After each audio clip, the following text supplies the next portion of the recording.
Welcome to this explainer. I want you to just picture this for a second. You're staring at your phone, waiting for an urgent message to send. You see that little spinning circle? You toggle airplane mode on and off. Nothing. Suddenly it hits you. The entire digital world has completely frozen. Today, we're unpacking the hidden cost of 24/7 connectivity and why a digital collapse is unfortunately inevitable. Okay, let's dive into this. We kind of just constantly assume the internet will keep working simply because we haven't experienced a massive scale interruption yet. But the truth is, we built a world on a foundation we never actually tested for strength. Section 1. The silent disappearance. At first, you probably think, oh, it's just my router. You check your phone, 4 solid bars, but literally nothing loads. The ghost in the machine is just gone. And what starts out as a minor personal annoyance, it rapidly spirals into a full-blown global catastrophe, as millions of us realize the problem isn't our device. It's a complete systemic blackout. We're talking 5.4 billion internet users globally, plunged into total darkness in an instant. Over $9 trillion in daily digital commerce? Halted. In a fraction of a second. No buying, no selling, absolutely no transfers. And considering 90% of businesses out there are cloud-dependent, algorithmic trading desks and global supply chains just shudder to a complete silent stop. Section 2, when the substrate cracks. Now, what's really interesting about this is how quickly we forget that physical machines are entirely tethered to a digital ghost. ATMs, airport baggage routers, they literally need the internet to breathe. Terminals go dark, airports freeze into massive waiting rooms, and suddenly, physical cash becomes the undisputed king. Section 3. The heavy analog silence.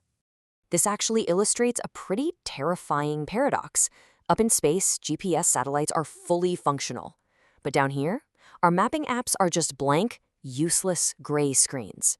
We've outsourced our primal competence so much that a family suddenly realizes, wow, we can't even name the cross streets 3 blocks away without a phone prompting us. And then the invisible systems keeping people alive finally become visible. Think about a diabetic patient whose continuous glucose monitor fails to cloud sync. That critical alert, the one meant to wake them up at 3 a.m., it never fires. This right here is the silent harm that doesn't make the headlines. Just look at this escalation over a mere 24 hours. We go from mild frustration at hour 1 straight to hospital failures and a severe psychological toll by hour 18. When a tiny sliver of connection finally limps back, we don't just feel relief, we realize with absolute sheer terror exactly how much of our lives we handed over to technology. Section 4. 4 principles of fragility. So the crucial point here is that we really have to shatter an illusion. The internet isn't just some luxury feature that makes life a bit easier. It is the foundational, load-bearing substrate of modern civilization. The second principle is the illusion of algorithmic value. Think about it. When trading desks go dark, nobody actually knows what anything is worth.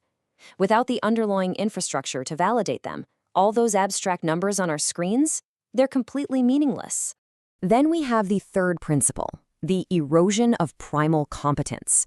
We've traded innate, physical survival skills for digital convenience. Picture a 12-year-old staring at a physical library card catalog like it's some ancient relic. We are quite literally losing our ability to interact with the physical world. And finally, the invisible cost of efficiency. We've hidden life-critical systems behind seamless connections, totally abandoning true resilience and redundancy, all in the name of speed. Let's move on and see how this builds into our final section, surviving the digital void. It really comes down to this. True wealth is the ability to function when everyone else is lost. You aren't just a user in a digital system, right? You're a human being who needs a solid foundation in the physical world. So start building redundancy into your life today. Identify your daily dependencies, store physical maps in your car, keep some actual cash on hand, learn analog skills because in a blackout, the older generations suddenly become the most useful people in the room simply because they actually remember how physical tools work.